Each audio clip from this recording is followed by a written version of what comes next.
Genesis chapter 31. And we left off in kind of we left off mid-story, mid-conversation. But we are going to just jump back in where we left off, which would be verse 10 through 13. Ivy, if you want to start us off. And it came to pass at the time that the cattle conceived, that I lift up my eyes and saw in a dream. And behold, the rams which leapt upon the cattle were ring-streaked, speckled, and grizzled. And the angel of God spake unto me in a dream, saying, Jacob. And I said, Here I am. And he said, Lift up now thy eyes, and see all the rams which leap upon the cattle are ring-streaked, speckled, and grizzled. For I have seen all that Laban doeth unto thee. I am the God of Bethel, where thou anointest the pillar, and where thou vowedest a vow unto me. Now arise, get thee out from this land, and return unto the land of thy kindred. Okay, so we are literally jumping in mid-conversation as Jacob is talking to Rachel and Leah. And we covered this last week. But the prior part of this conversation was explaining how Laban had cheated him for around 20 years. And all of this injustice that had been done to him and everything. And so out of that, he's kind of explaining, but obviously he was still blessed, right? Well, now he's getting to the reason for that blessing. And we had talked about the whole selective breeding thing and the spotted and the speckled and whatever. Well, whatever methods he used, whether effective or ineffective, it was God that was directing that process and directing the blessing that Jacob was experiencing. And that was very clear because he had appeared to him in a dream, right? And so along with the promises of blessings, he had also received, prior to him actually leaving, had received the command to get out of the land, to go back to the land of his family. And I like this one sentence in here where it says, I have seen all that Laban is doing to you. Remember, Jacob's just recounted, I've been cheated, he's changed my wages 10 times, he's done this, he's done that. Well, God had revealed to him, look, I'm seeing everything that's going on. And that could have been more frustrating for Jacob as he's in the middle of it and being told, I see all this. I'm not doing anything about it yet, but I see this. But it's a reminder to him in that situation and to all of us, that when we're in those situations where we feel like we're the one being mistreated and all of these things are being done to us, God has not closed his eyes. It can feel that way sometimes. And sometimes that's why we want to act in our own way to fix it, right? But he does see it all. He does see those injustices, and he will deal with it in his way and in his time, and he does deal with Laban. It's just maybe not in the way Jacob would have wanted. He reveals himself to Jacob as the God of Bethel. What was significant about Bethel, if we remember from a couple chapters ago, 28, I believe? Yes, 28. Bethel was the first encounter that Jacob had with God in a personal way, rather than just being something that his family did. It was where Jacob really, he received the covenant for himself. He saw that there was this connection between heaven and earth where angels were ascending and descending. He experienced God in a way for himself. And so I think it's significant here as he's about to go home and he's explaining all the mistreatment he's had over the years, that God is reminding him, hey, I'm still the same God. I'm the God that you experienced at Bethel. I'm that God, right? Because sometimes we need that reminder when we're in a season of change or of struggle or whatever it is. It can feel an awful long way from maybe that first excitement we had. The Bible told in Revelation, it talked about the first love, right? It told the church in whatever church it was, is escaping my brain right now, but said, return to your first love, because as that first excitement, and sometimes we'll see it with a new convert or someone that's just experiencing God for themselves for the first time, or they've just experienced salvation, and there's this passion, and then over the years, it the newness of that fades, I guess is the way to say it. But it's good for us to be reminded, hey, the same God that saved us, the same God that saw us in our sin and our mess, and he chose us and he picked us and he transformed us, and that same God is still with us. He hasn't changed, right? Or we might go back to a miracle and our encounter we had with God that was very powerful. Well, he's still the same God in our situation today, and he still sees. So let's go on to verses 14 through 16. And Rachel and Leah answered and said unto him, Is there yet any portion of inheritance for us in our father's house? Are we not counted of him strangers? For he has sold us, and has quite devoured also our money. For all the riches which God has taken from our father, that is ours, and our children's. Now then, whatsoever God has said unto you, do. So this is one of the rare times, I don't know that we ever see it before or after this point, where the family is in agreement. And they all are on the same page with something. I guess it's having a common enemy unites people. They're united against Laban. So apparently Laban's mistreatment was not only to Jacob, although obviously that would affect Rachel and Leah as well, but it's to them personally, even as his daughters, they felt like they had been mistreated because he had spent their inheritance or misused the money. I don't know if Laban had any sons. It's never mentioned. If he didn't, then maybe there were, but regardless, there was the grandsons, there was all of that. They were expecting some kind of portion or inheritance, and he had spent it all. And they had witnessed their husband being treated like a slave. And it seems like from the language that they felt kind of used. Because he said, for he has sold us, right? They said that.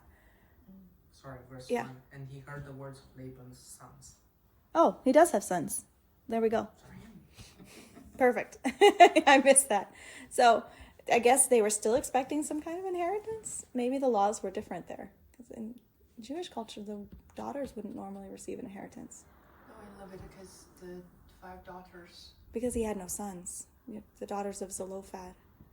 Yeah, but then That's why I was wondering if Laban had sons, but obviously it's proven.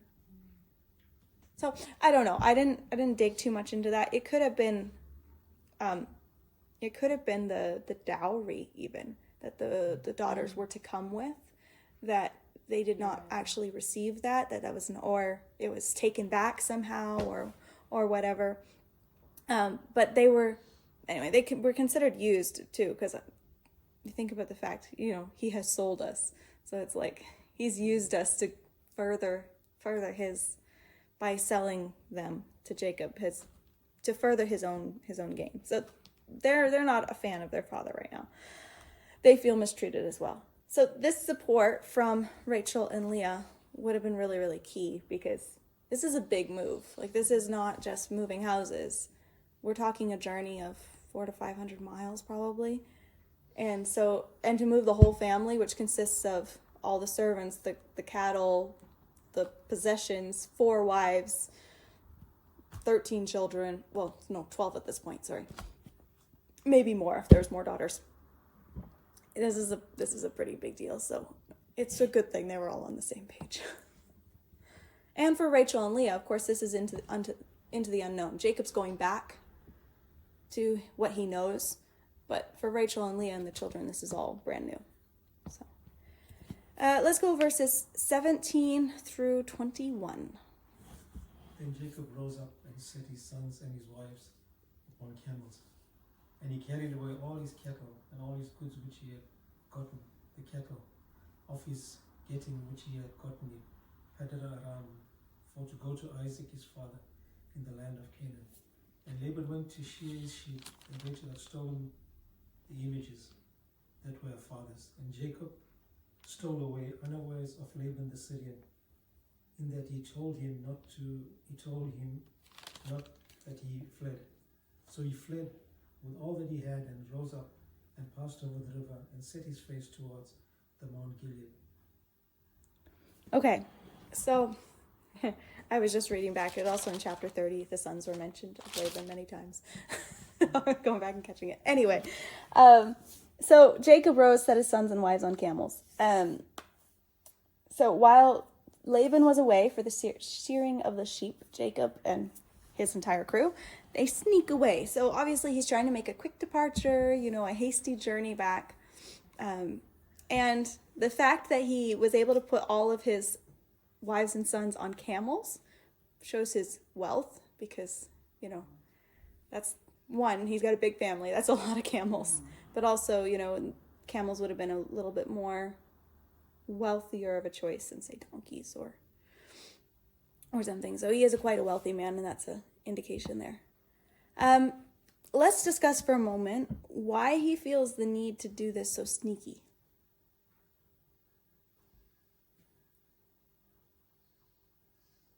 Without even telling Laban. Doesn't want Laban to try to convince him to stay, because he did that a couple of times. Probably. That's what happened every time before. Yeah. He might pull a trick or something. Probably. It would fit with the pattern. I mean, he knows Laban's character, right?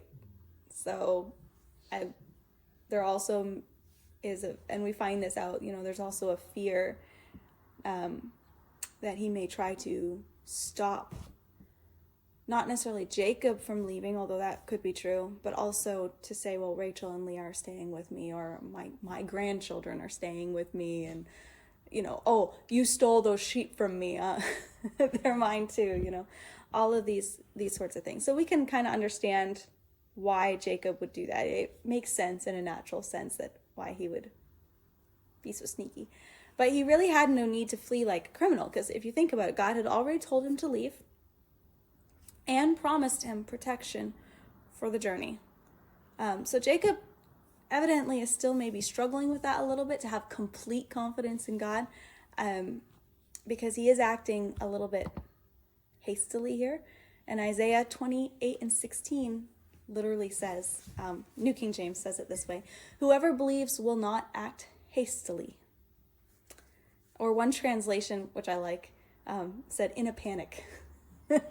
Whoever believes, talking about trusting in God as a sure foundation, will not act out of a panic. And I was thinking about that, what that means for us. And if anybody wants to chime in here, go ahead. But sometimes it is true, because we get afraid, and it's come out of a place of fear, not trust, that God's not going to do what he said he would do, or he's not going to be there for us in the way that we hope. And so we're like, okay, well, I've got to do something. And so we act in a panic, out of fear, whether it's how we're dealing with a situation with someone. And sometimes faith just looks like doing nothing, which is the hard part. And waiting for the situation to sort out, and waiting for God to work it out. Or other times that faith might mean confronting the situation head on, but doing it in a very open way, right?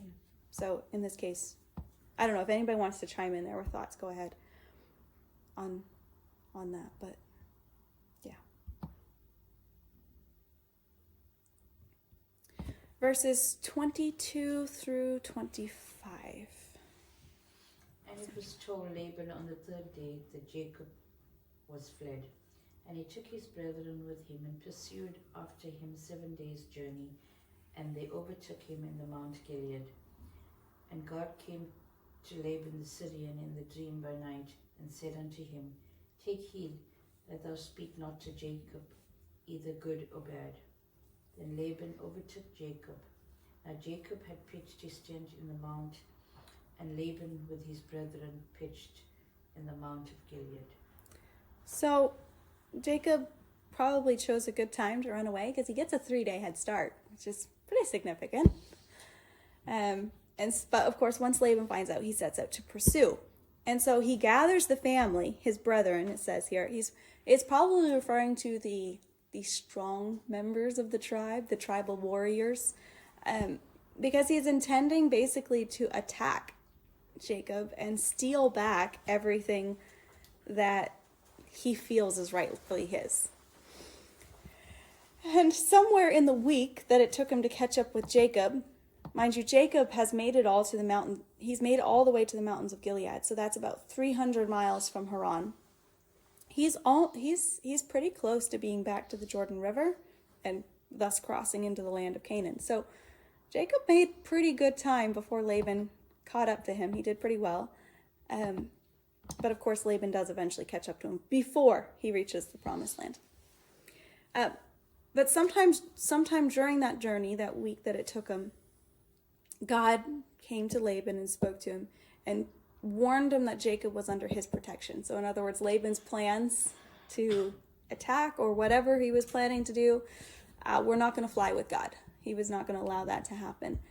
And he says, don't speak to him either good nor bad. And when I first read that, I was thinking, well, I understand the bad.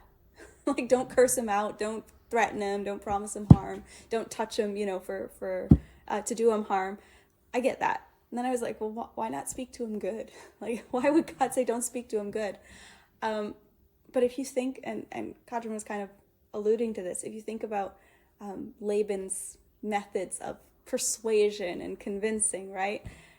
Laban could come in there and make another promise. Oh, everything's going to be different from this point forward. In fact, I'm going to increase your wages and, whatever, and use manipulative methods again to persuade Jacob to return. So God's warning him, hey, don't speak any good to him, nor any bad that's going to alter his course. That's going to change things. Just let him go, basically. Without interference. So let's read verses 26 through 32.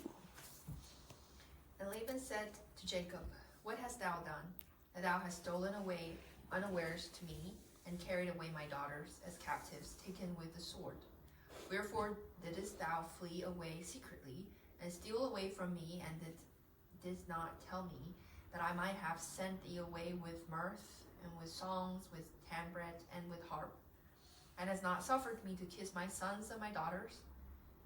Thou hast now done foolishly in so doing. It is in the power of my hand to do you hurt, but the God of your father spake unto me yesternight, saying, Take thou heed that thou speak not to Jacob, either good or bad. And now, though you wouldest need be gone, because thou sore longest after thy father's house, yet wherefore hast thou stolen my gods? And Jacob answered and said to Laban, because I was afraid, for I said, peradventure thou wouldest take by force thy daughters from me. With whomsoever thou findest thy gods, let him not live before our brethren discern thou what is thine with me, and take it to thee. For Jacob knew not that Rachel had stolen them. Okay, so now this is the confrontation, right? Laban confronts Jacob. And he tries two methods here of shaming Jacob, I guess, in a way, for stealing away secretly. First of all, he tries to shame him with kindness. Why did you sneak away? If I had known, I would have thrown you a goodbye party. I would have been able to kiss my daughters, my grandsons, and I would have, we would have sung and done all this stuff. It's like he's acting like the good guy, right? While Jacob's painting him out to be someone more malicious, he's saying, no, like we would have thrown you a party. You think too bad of me. And then in the next sentence, or the next verse, he says, it's in my power to do you harm. So then he's switching to threats. Don't you know I can hurt you?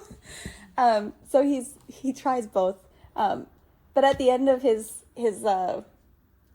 rant, but at the end of his dialogue here, he acknowledges the fact he can't hold Jacob back, right? Because of how God has appeared to him, and he's been warned by God. He's willing to let Jacob go. He knows that Jacob probably wants to get home. But now it's the issue of, why'd you steal my gods? And so Jacob answers, he's honest here. He was afraid. He was afraid that Laban would try to keep his daughters. And he's very strategic in what he says here, because he says, in the presence of our brethren in other words, you know, the family, whether they're warriors or whatever, that Laban has with him, he's reminding them like, hey, you're my family too. I'm related.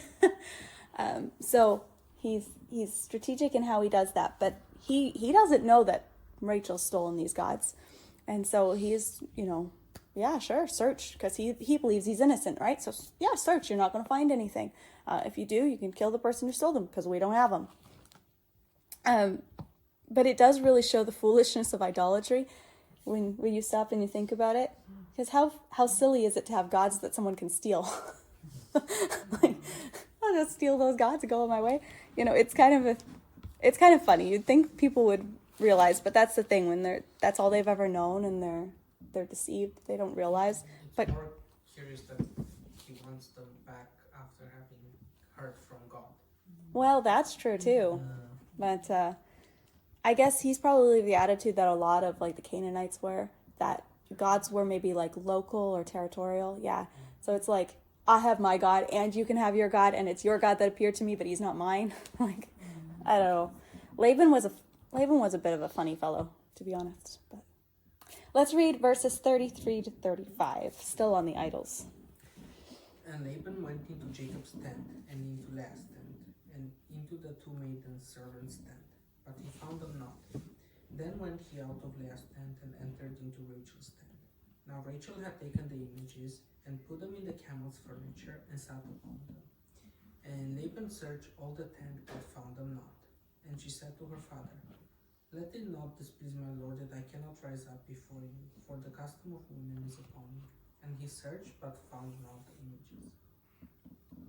I wonder what he would have done if he had found them. Would he have carried through and killed his own daughter? I don't know. Probably, actually. But let's talk about this, see if anybody has any theories. Why did Rachel steal the household gods? Out of revenge. Revenge? Could be.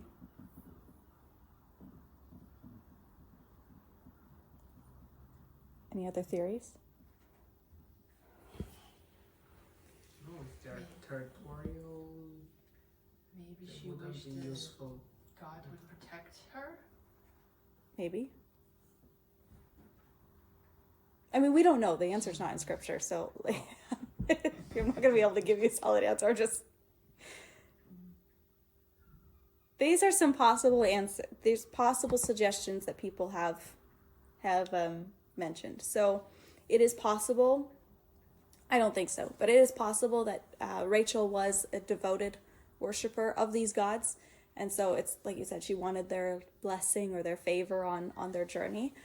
A second theory is that, if we remember, we talked about how Laban was he used divination, and so if these gods were somehow connected with that, which was likely, maybe she was trying to prevent him from using them for divination, to find out where they would go, kind of thing, you know, or to pursue them, whatever. So it may have been, if she had some measure of belief in their power, that to prevent him from having their favor, basically. A third one, which I wouldn't have thought of on my own, is apparently there was a cultural thing where these household idols could be used as like a sort of deed, or like whoever had the idols had the right to the inheritance. So I haven't dug enough to substantiate that beyond commentaries, I'll be honest. But there is suggestion that could be the reason. So she took them like, well, you kept my inheritance, you've taken my dowry and everything else from me, so like, I'm going to take these. Or simple retaliation, revenge, which you mentioned. And another theory is that it's because she was a devoted follower of Jacob's God, that she was trying to keep her father from idolatry. So, I don't know. Which theory do you think makes the most sense?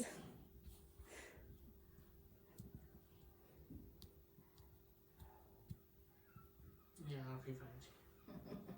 Yeah, it's sometimes the simplest one is I mean, maybe she was the right. also deceived, right? Because she wanted to marry Jacob, but then Leah got introduced. Because otherwise, Jacob probably would not marry Leah, right? Yeah.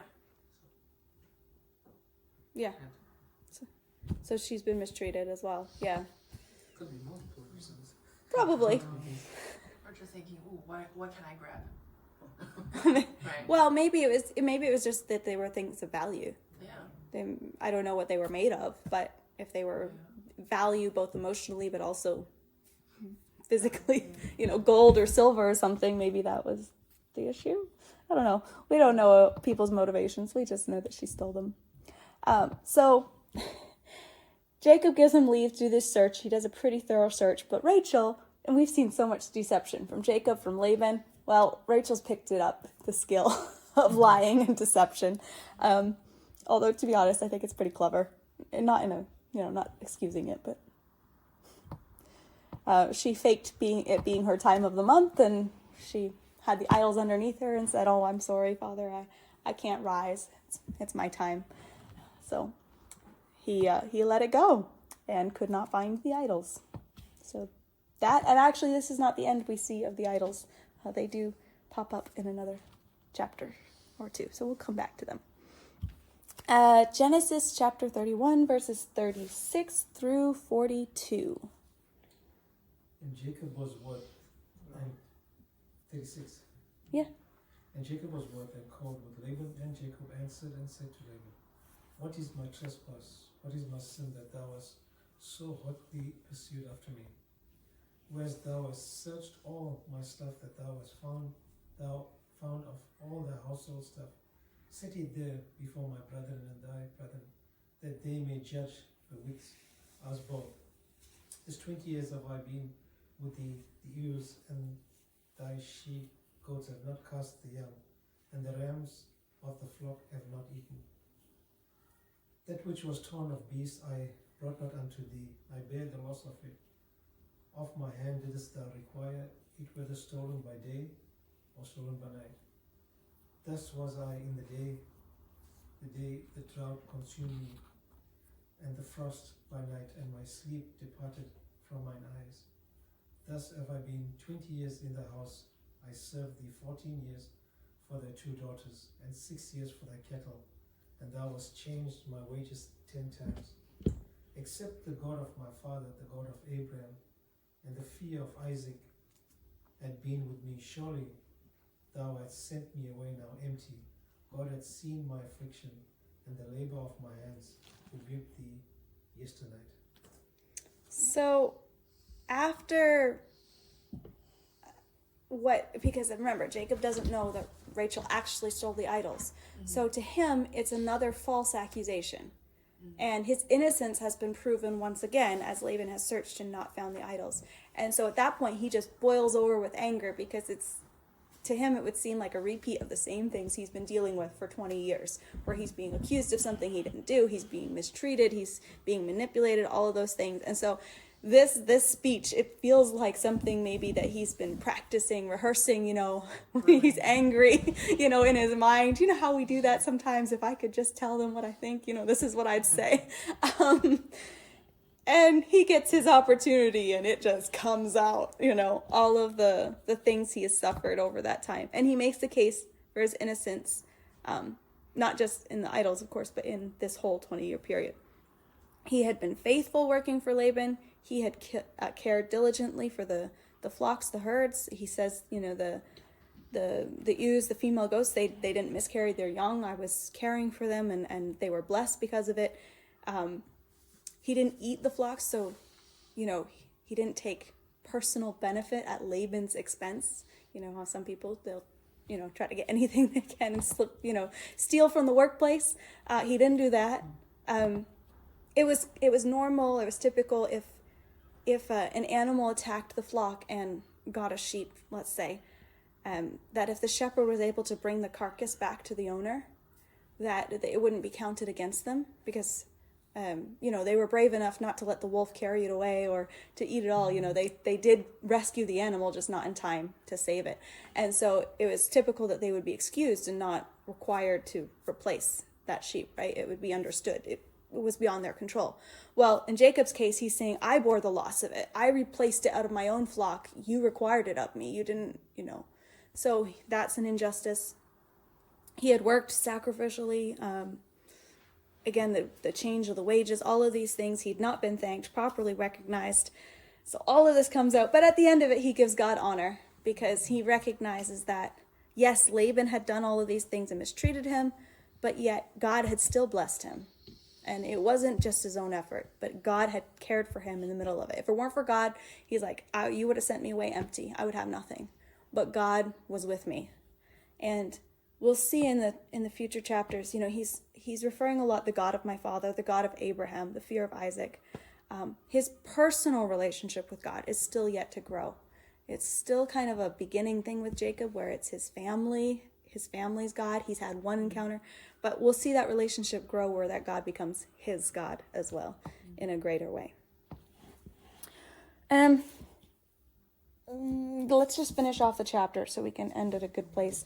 But we will not, that's a long, read 43 through 50. And Laban answered and said unto Jacob, These daughters are my daughters, and these children are my children, and these cattle are my cattle, and all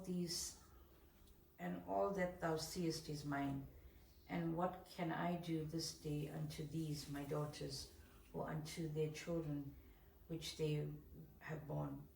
Now therefore come thou, let us make a covenant, I and thou, and let it be a witness between me and thee. And Jacob took a stone and set it up for a pillar. And Jacob said unto his brethren, Gather stones. And they took stones and made an heap, and they did eat thereupon the heap. And Laban called it Jegar-sahada, but Jacob called it Gilead. And Laban said, This heap is a witness between me and thee this day. Therefore was the name of it called Gilead. And Mizpah, for he said, The Lord watch between me and thee when we are absent one from another. If thou shalt afflict my daughters, if thou shalt take other wives beside my daughters, no man is with us, see God is witness betwixt me and thee. So at this point, Laban has lost, and he knew it. He knew that he's not stopping Laban. He's not stopping his daughters from leaving.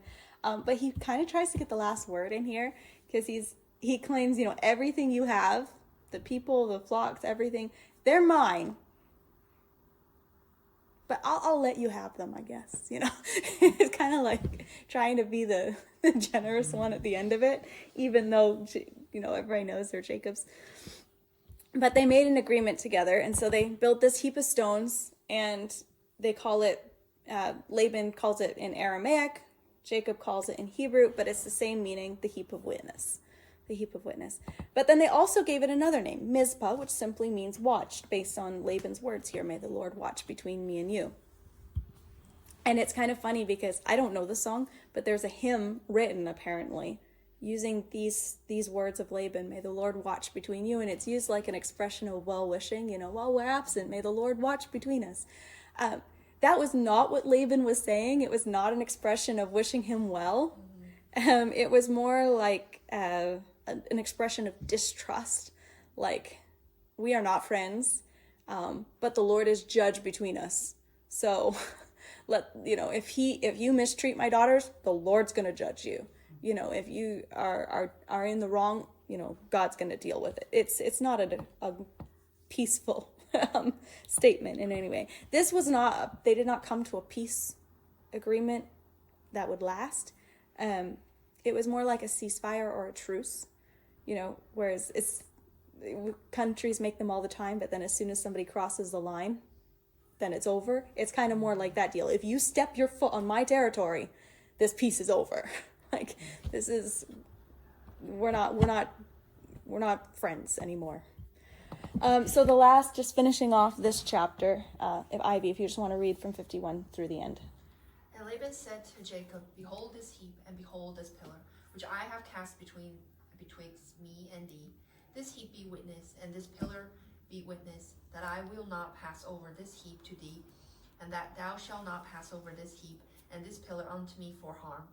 The God of Abraham and the God of Nahor, the God of their father, judge between us, And Jacob sware by the fear of his father Isaac. Then Jacob offered sacrifice upon the mount, and called his brethren to eat bread. And they did eat bread, and tarried all night in the mount. And early in the morning Laban rose up, and kissed his sons and his daughters, and blessed them. And Laban departed, and returned unto his place. So they seal the agreement with oaths, a meal, Jacob's offering sacrifice, all this kind of standard stuff. One interesting little bit here is that Laban wants to swear by the God of Abraham, the God of Nahor, the God of their father. But remember, the Hebrew word for God, big case G, is Elohim, which can also be translated as gods, plural. So it's unclear whether the God of Abraham is and the God of Nahor is singular, or if it's actually saying the God of Abraham, the gods of Nahor, or like a lowercase g. So it's just kind of, it's ambiguous. We don't know whether they were the same or not. Did Nahor serve the God of Abraham, or was that a different God? We don't know. But anyway, that's just a interesting fun fact. Isaac swore by the fear of Isaac. In other words, the God that his father Isaac feared. And Isaac's still alive at this point. He's a bit of a legendary character. So, calling on the God of Isaac, or the God that Isaac fears. And that's it. Laban leaves. Jacob will continue on his journey home. And we don't see Laban again, I don't believe. No, I don't think so. Unless I'm proven wrong. This is the final goodbye. And what? We won't miss We him. won't miss him. I think this story, as kind of random as it is, I mean, it's obviously formative for Jacob, but as far as practical implications for our day, I think it does speak into our day as well, because there are some situations where the best course of action is just to separate. And for Jacob, this was a thing. He stayed 20 years, he worked under him. And it won't necessarily always be this extreme, but there's some people that have that, they are manipulators. They are boundary crossers. They are mistreaters.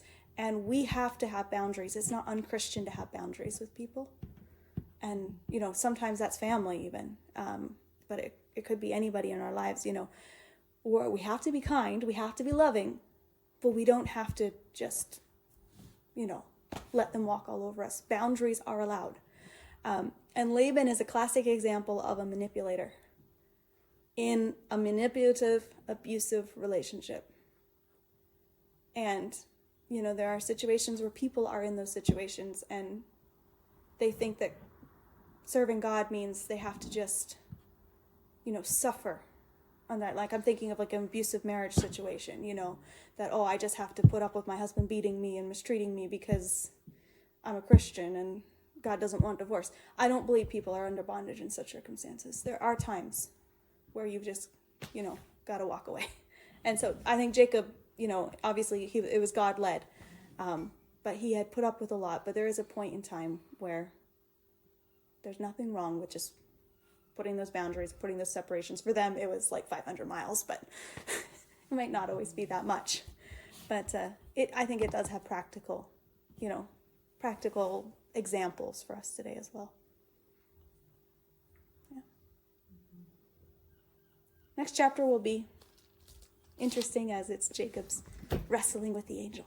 So that should be a good one.